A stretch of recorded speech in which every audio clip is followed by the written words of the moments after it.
and we'll start off with Big Man on Campus. Find him on Twitter at Jeff Nadeau. Jeff, how you doing today, buddy?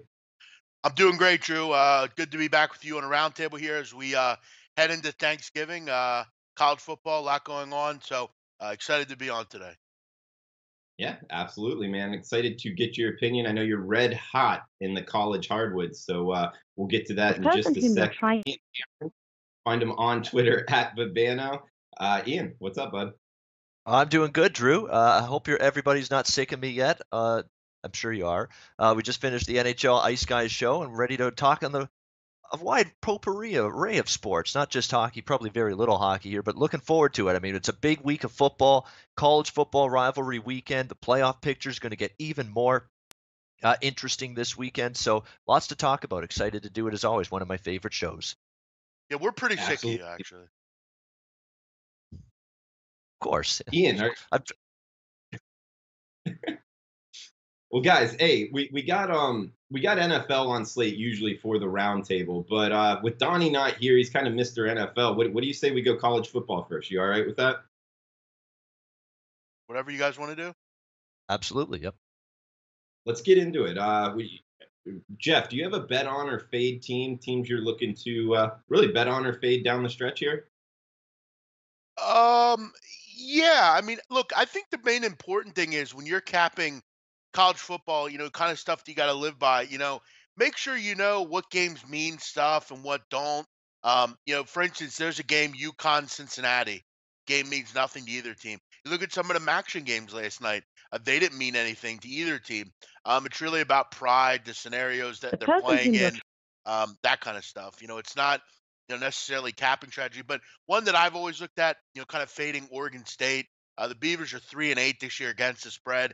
Really struggle to get stops on the defensive side. One of the worst total defense in the country, and they're really hamstrung offensively. I know they have a new coach there, but you got to wonder at this point, what are we playing for? Kind of things like that. Just trying to find teams, maybe that are, just kind of not playing for anything, or they're playing for some kind of bragging rights or that kind of thing, or bowl game opportunities. That's obviously hugely important with one game left. So just making sure you're looking at scenarios and that kind of thing, and you'll be just fine. Okay. Yeah, and I was Cool. just to follow up on that. Yeah, scenarios. Who can qualify for a bowl? Who's looking to win their division, win their conference in terms of the standings? Those are things you want to be aware of. But also in these rivalry games, even when you're talking about horrible teams this year that have had miserable, dismal seasons, they are likely going to be getting a bargain in the point spread with those teams because they're so bad. If there's 1 week, even these low lifes in college football are going to show up, it would be in a rivalry setting such as this to give you one inspired effort to end the season, even if it's been a bad season. So you just got to be careful. I find it very tricky, especially in these perceived mismatch games on rivalry weekend, to lay big points with the superior team, even against a much inferior team, because oftentimes you're going to get a situation where that inferior team, for as bad as they show up on rivalry weekend. And I've seen crazy things happen on a weekend like this where the bad team sometimes catches the good team, kind of overlooking them. So you got to beware of these dogs of the college football world here that sometimes, even though they're in the midst of a bad season, tend to sometimes show up that last rivalry game to end it. Hey, well, there he is. He just joined us. Donnie Rightside, Mr. NFL himself. Find him on Twitter at RightSideVP. Donnie, how you doing today, buddy?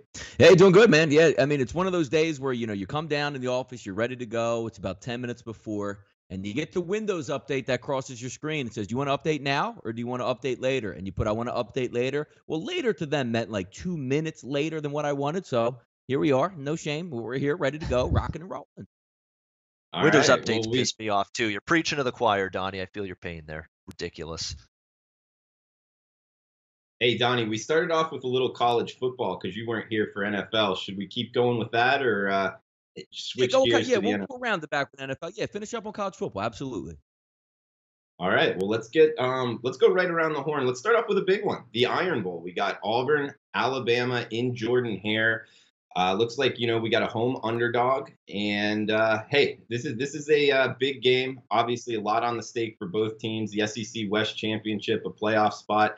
Some people saying Alabama's already in. Let's just go around with any thoughts on betting the game, and You know who you think will win outright in any totals opinions? Jeff, you want to start us off? Sure. Yeah, I listen, I don't like to bet against Alabama generally. Just not something I'm really in the business to do. I mean, we all know Nick Saban's a genius, but I kind of like Auburn in this game, frankly. I mean, they're at home. I think they were really impressive beating Georgia. That was an eye opener for me. You wondered how good this team was, but beating Georgia was pretty impressive. This whole rivalry, it's fascinating as far as you know people just the whole I never really knew how tremendous the rivalry was in Alabama until I watched some things about it. It's pretty amazing. It's there, but it's just I mean, you literally from birth. It's like being a fanatic, like in Europe. It's amazing. This is awesome. It's a great place to. It kind of would be great if this was the decider in the SEC, really. But yeah, look, I like what Stidham's done this year. I've been impressed by him. He's been able to do some good things. They have a great run game. Their run defense is fantastic. You could put it right up with Alabama. And look, I still am concerned about, like Micah Fitzpatrick. I think he's going to play in this game, but I think you're going to, his leg's going to need to be chopped off to not play in this. But you wonder how healthy he is. Sean Dion Hamilton hasn't played for some time. And look, I mean, I talked about this with Gabriel Morency. I mean, I w- I really thought Alabama should have lost that game to Mississippi State. Dan Mullen really gave them that game on a silver platter. I just think Auburn, this game will be decided within 3 points. It could be one of those where it kind of gets you bought in and you just take it and they win by 10, Alabama. But I like Auburn. I'm impressed with what they've done this year. I think getting 4.5 points is at home probably the right way to go here, but I don't know if I'll be betting this game, Drew. These are one of those games you usually just kind of watch and enjoy. This is college football right here. Ian Cameron, you agreeing with Jeff, liking War Eagle on the Plains?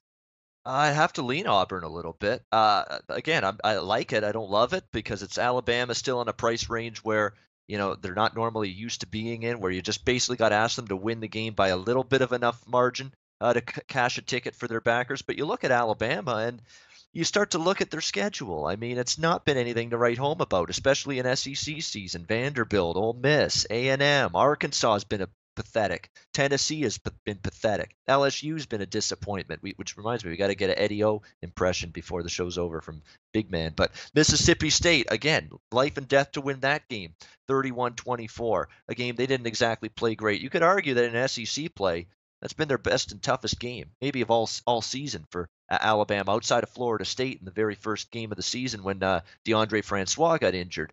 And that's when Florida State season came unraveled. But to me, Auburn's faced a tougher schedule. They really have. I mean, you look at the Clemson game was a tough one for them. They also played Mississippi State, were much more convincing in beating Mississippi State than Alabama was. They played Georgia. Alabama has not played Georgia to this point in the season. So you look at Auburn, and that schedule that they've faced has been pretty tough.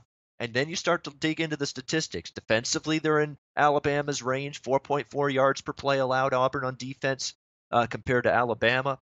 3.9, not a huge discrepancy there. And against a tougher schedule, Auburn did that as well. 3.1 yards per carry allowed for Auburn's defense compared to 2.7 yards per carry allowed by Alabama. But again, who had the tougher schedule throughout the course of the long season? Auburn did.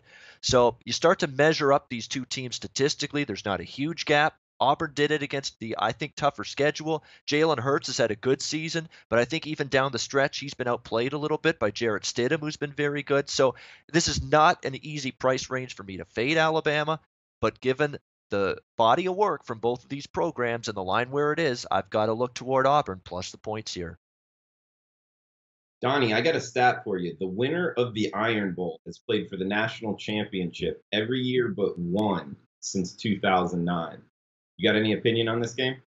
I love the game. I think it's awesome. I think Ian touched on exactly what you should be reading when you're trying to cap this game or break it down. I mean, we all know Alabama, and sometimes you can just throw it, into the ring and say, yeah, it's Alabama. They have 5-star athletes. Doesn't matter who gets injured. Doesn't matter who's there. They're always ready to play. And yes, they've won every football game. But if you isolate their schedule, like Ian's talking about, I mean, who have we really? Oh, great. Huge win for Florida State opening night. Who is Florida State at this point? You might even say that the Fresno State game was actually a pretty good victory, 41-10, turning out how Fresno State's played the rest of the year. But the Colorado State's decent football team, Vanderbilt, Ole Miss. And look at the games where they go on the road where I don't want to say it's a great SEC team, but just a competent SEC football team. At Mississippi State, should have lost. 31-24, they pull out the win. At Texas A&M, who's no great team at all, 27-19. Auburn's a much better football team, and Auburn is battle-tested this year, and they're going to be playing at home. If this game was 3 or less, I would definitely be taking Alabama.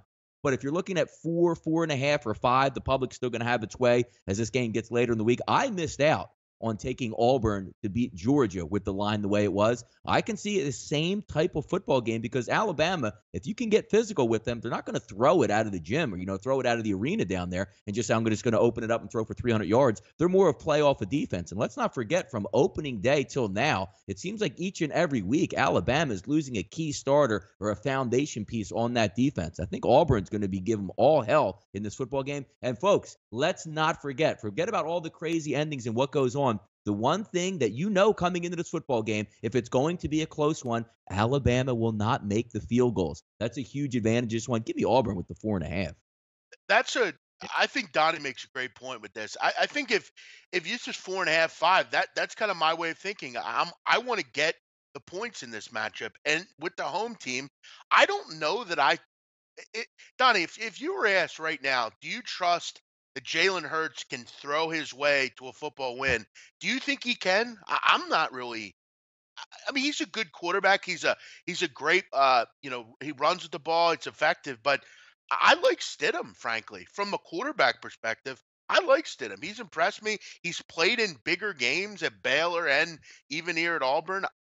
I think whoever's getting the points here, that's what I'm taking. It's not going to be Alabama, so I'm going to take the 4.5. I think this game's decided within a field goal. Yeah, it's the exact same point, Jeff, that I was looking at as well. Because when you break it down, I just like the overall game plan and scheme of Auburn's offense compared to Alabama. Alabama works. Why?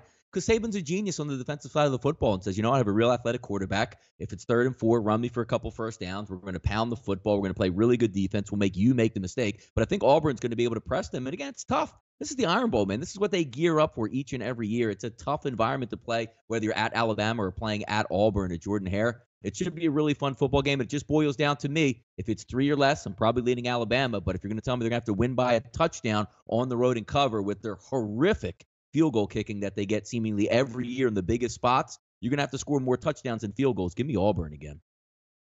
Donnie, you bring up the fact it's good atmosphere in Tuscaloosa or in Auburn. How about the fact this is in Jordan-Hare Stadium? I think you can make the argument this is the toughest game left on Alabama's schedule, no matter what happens. Given the playoff, given the SEC championship, I think this is the toughest game left on their schedule.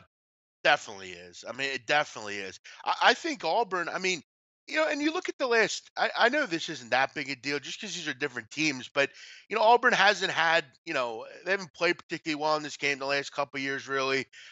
Crazy things happen in this game, and I definitely agree it's the toughest game they have yet to play because, I don't think any team out of the other side of this conference in the SEC title game, that's virtually a home game seemingly for Alabama every year. They don't ever lose that game. So yeah, this is definitely the toughest game. I don't think that'll be any argument here. And guys, we're also, bringing up some good facts, but what about, Alabama's argument? You can make the argument for Bama that Nick Saban has extra time to prepare. What, they played Mercer last week, so we're betting against Nick Saban with extra time to prepare. Is that scaring you? No, it doesn't, because I remember Urban Meyer and Cardale Jones wiping their asses on Alabama that year with extra time to prepare for Nick Saban. So I don't want to hear Nick Saban with extra time to prepare. He can be beaten if the other team is better and can get the job done. So yeah, usually he's good in that spot, no question. But that's one example of how he is not infallible to this kind of situation. Yeah, again, I think. Yeah, go ahead, Jim. Oh no, I was just wanting to make this clear.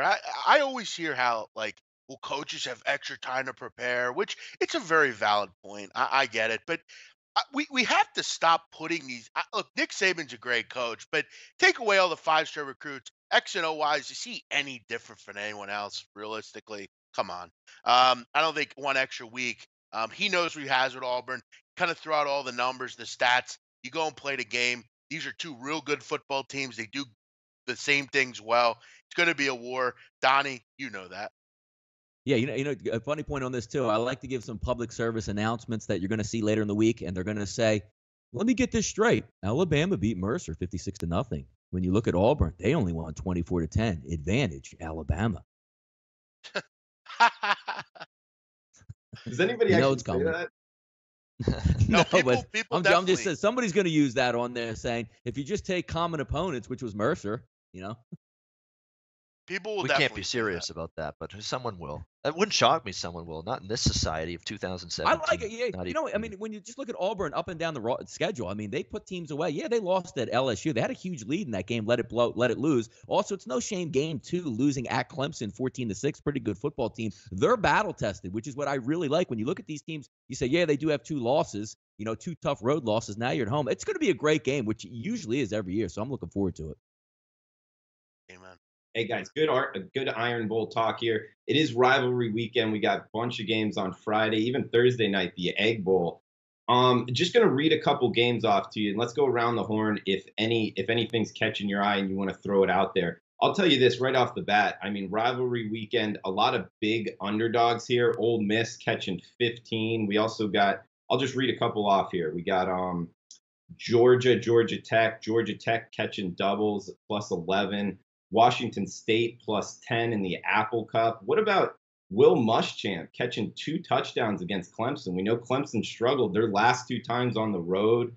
They went up to Syracuse. We know what happened there. Also, NC State kind of had them on the ropes for a bit. And then we just touched on the Auburn as home dogs. I'm kind of feeling the home dog, kind of underdog in general in the rivalry game. Let's just go around the horn. Anything catching your guys' eye? Ian, you want to start us off? There's a couple that interest me from the rivalry set of games. Is there really incentive, as much as I've liked this team most of the season, is there incentive for NC State to pummel North Carolina here? And North Carolina has perked up a little bit. You're talking about teams that are not good, but have perked up and are giving you that decent effort to end the season. North Carolina's given you that. Elliott at quarterback's been better than anybody they've had before. Surratt or Harris, who are not great. He's at least given them a little something. He's got that little mobility element to him. He's got a little bit of an ability to run with it as well. And he's negated the turnovers, which plagued North Carolina early in the season. He's done a good job protecting the football, and he's been good enough at the quarterback spot. They had a bye week late in the season that seemed to give them a little bit extra energy here. This has been an underdog-dominated series. This has been a road team dominated series recently between North Carolina and NC State. I'm looking at the heels there, plus the points. I think they're a team that hasn't given up. NC State, I'm starting to see them wear down a bit. They lost to Wake Forest last week. They were in the conversation for ACC championship for a little bit earlier on. That's not there now. It's just a question of, is that team really ready to put their pedal to the metal enough to win that game by that kind of margin against North Carolina team that's still fighting the good fight, that had a ton of injuries earlier in the season, but they're playing through it. So kind of like North Carolina, kind of like Washington State too, against Washington. I mean, this Washington team, you look at them from a point spread perspective lately, it's not been great. I mean, their covers were against Oregon without Justin Herbert. Burmeister was the quarterback that day. He's terrible. He's absolutely inept at the quarterback spot if you've watched him play. UCLA is a sieve defensively, so I don't give you much credence to covering against them. And other than that, 17.5 at Arizona State, you lost that game outright. At Stanford, favored by a touchdown, you lost that game outright. You never even came close to sniffing a point spread cover at home against Utah last week. 33-30 win, 17.5 point favorites. You've been bounced from the Pac-12 championship race. I know you can play spoiler here and do damage to Mike Leach and company in Washington State here, but I mean, I'm very, very much baffled that Washington's laying a full 10 here in this football game. Very much so. I'm looking at Washington State and North Carolina, the 2 rivalry games that really stand out to me. And if you didn't see it, watch Mike Leach's take on weddings and how dreadful they are for the groom. He had a great rant on that. It was posted all over Twitter, on YouTube. Mike Leach talking about weddings. It is gold. It is classic. That's why he's one of my favorite coaches in college football. He's entertaining, and he tells you the truth whether you want to hear it or not. Ian, great breakdown. I saw you post that on Facebook. And guys, over 200 people watching right now. We really appreciate it. Let us know in the chat box if you like the new time. And also, please give us a thumbs up, the like button. It helps us out a lot, getting the word out. But big man, what's catching your eye with rivalry weekend in college football?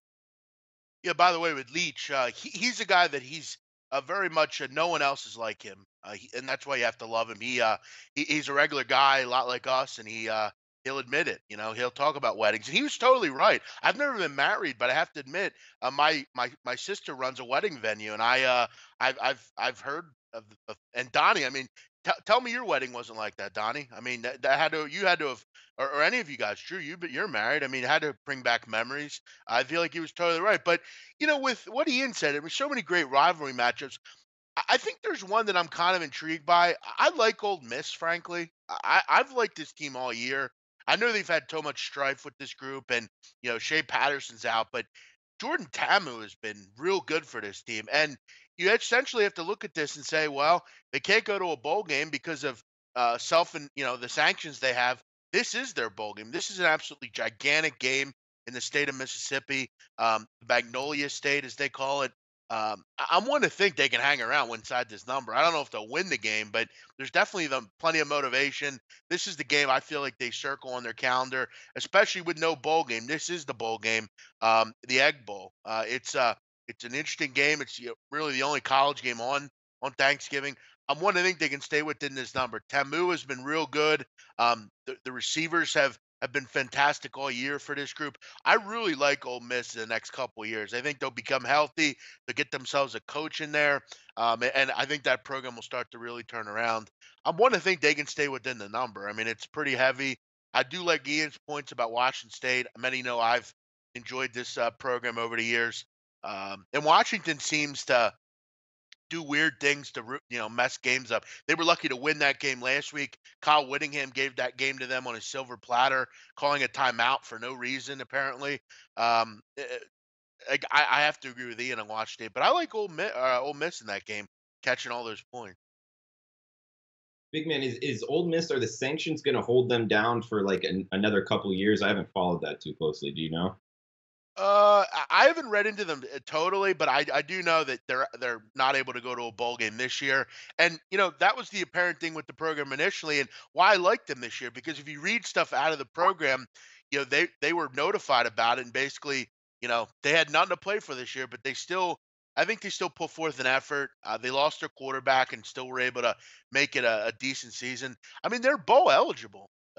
With a win, even though they can't go to one. So I think that's pretty extraordinary. With no real leader at coach, a quarterback injury, I think for the record they played pretty well. We'll see how it goes, but their team I have my eye on with Shea Patterson. I really like him a lot. Yeah, I agree with you on the Egg Bowl breakdown, big man. And I actually haven't seen the Mike Leach thing. I just saw you posted, Ian, so I'll have to go watch it after. Kind of excited about it. But I will tell you this, Donnie. I have a lot more fun at other people's weddings than I did at my own wedding. It was just kind of awkward saying hi to everybody. Felt like I had to do a lot of things. But Donnie, do you feel the same way? And what are your thoughts in rivalry weekend? Yeah, no, you're right. I mean, it's a lot of stress and it's a lot of money coming out of your pocket. I got a destination wedding, so it's footing a lot of the bill for that on Miami Beach. But the one good thing, the wife surprised me with a Philadelphia Eagles helmet cake during the reception. So everything was all good after that moment. And then you have a couple drinks in you and get a little bit sloppy. So it was a lot of fun, but you're right. But if we're looking at rivalry week here, I like to take a lot of the capping out of the equation. I don't like to go back and say, last 15 years, these two teams played well, or even earlier back into the season, because numbers sometimes don't tell the whole story. I got 3 spots here, which I really like. One, not so much a rivalry, but a good spot. And we'll make it quick here. 131, 132. It's going to be Miami and Pittsburgh going up. Now, the question in this football game is, South Florida boys, 3 straight big wins at home. Now we're going on the road. And we're not talking about playing at 75, 80 degrees anymore. You're probably going to be playing in the mid-30s and a 12 o'clock start, which I always like to look at. The big game atmosphere at Pitt really isn't going to be there. And what does Miami really have to play for at this point? They have to play to win the football game. No style points. You saw the last updates there, number 2 overall. As long as they keep winning, they're not going to drop out of the top 4 no matter what happens. 1-point win versus Pitt, 1-point win versus Clemson. They're showing up in the national championship playoffs. That's not going to matter there. So you're looking at 13.5. I think Pittsburgh might be a pretty good spot there. So on the flip side of that, let's stay in the ACC. 197, 198, Clemson, South Carolina. It's like the Super Bowl for Clemson coming in. We can ruin Clemson's season if we knock them off. What's Clemson's perspective here? Yes, it's a rivalry game. Folks, let's win by 1 point. Why? Because if we win by 1 point this week and we beat the Hurricanes by 1 point, were in the national playoff picture. And you're looking at that football game, it's 14. You have Miami at that 13.5. You have Clemson at that 14 level. These two teams know going into this football game, and both going on the road saying the only objective here is no longer to run up the score. It's let's just escape with the win. It's just as good as a blowout victory. And the third one let's bring out here, because forget about who's better, who's capping, who's doing what.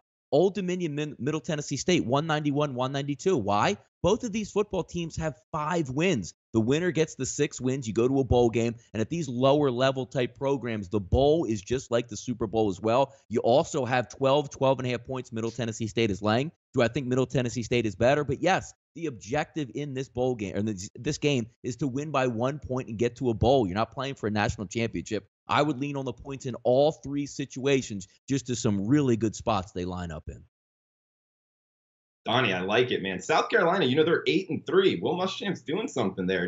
Ian or Big Man, you like this game too? You like the Gamecocks? They haven't lost by more than 14 points this season either, South Carolina. Their biggest margin of defeat was Georgia by 14 on the road. So, you're talking about a South Carolina team to lose by more than 14 when they haven't lost by more than 14 all year. So there's an angle to be made. And Bentley's getting better. The quarterback is starting to play a little bit better. He's moved the ball offensively a lot better in recent weeks. So that's a positive sign. Like I say, in these rivalry games, especially when you're talking about double-digit chalk, I am not going to be making too many cases to lay double-digit chalk in these rivalry scenarios. I'm just not. It's usually dog or pass in a lot of these games for me. And Clemson, South Carolina is another one of those games where I'd be looking at the dog or nothing at all. Yeah, I thought when Deebo Samuel went out for Georgia or for South Carolina, I thought, and for a week or two after, their offense really hurt themselves. But they figured it out. They found a way to move forward, and they've they're starting to build something back there again. I mean, we know they're a football school. They had to go through some hard times, but this is a huge game. I mean, you can write your season. Not that you haven't written your season, but you can end your season and go to a bowl on a high note by putting a hurt. I hope they do, because Clemson's kind of irritating anymore. Dabo Sweeney, having to look at his stupid face, that laugh, and it's just annoying. I'd love to see South Carolina beat them up. But one other game, guys, that I was interested in, it's kind of a weird number too. I mean, I don't know that I understand this much. This Nevada UNLV game. I mean, the line's sitting at 3. Again. Why is UNLV getting 3 here? I mean, Nevada has been impressive. And this just looks like a weird one. I mean, Nevada's played well. I mean, they definitely improved from what I thought they'd be. But I mean, UNLV has a shot to go bowling here, in a season that's been marred by the shooting out there, and the loss to that loss early in the year to Howard University. They've been a great road team. This is a big time rivalry type of game. I mean, why is Nevada a favorite here? Here's the one caveat to that game, and it's the one concern I have. And if I'm betting that game, I'm totally on the UNLV side as well, +3. But I saw UNLV last week against New Mexico, a lifeless, struggling, reeling New Mexico team, and they kept keeping that New Mexico team in the game and did everything they could to hand that game to New Mexico on a silver platter. And they're very fortunate they got that late touchdown drive from the quarterback there, Rogers, late in that game to drive UNLV down the field and win it. The concern for me is UNLV trying to make a bowl game, get bowl eligibility, players that are not used to this kind of pressure, this kind of environment. It's still a rivalry game.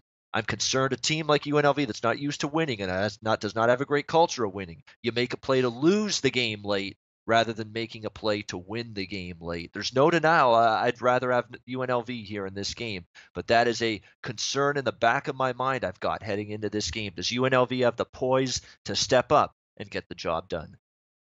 I got to say, and that's a great point with, the whole, winning culture that Sanchez is building. But I feel like he'll definitely, coach them up in this game. That is the concern. And, the concern is, can they win a game like this? They're not really, like you said, adjusted to winning. They don't do it often. But I don't know. I thought the game was an interesting spot. But I have to read Tony Soprano's comment here on the chat box. The great Tony Soprano's in here, and I have to say, first of all, I hope you're well, Eugene. Good to see you. But he's saying his Thanksgiving dinner is going to consist of, Donnie, listen to this: little antipasto, followed by the lasagna bolognese with the sausage and peppers, little cannoli on the side.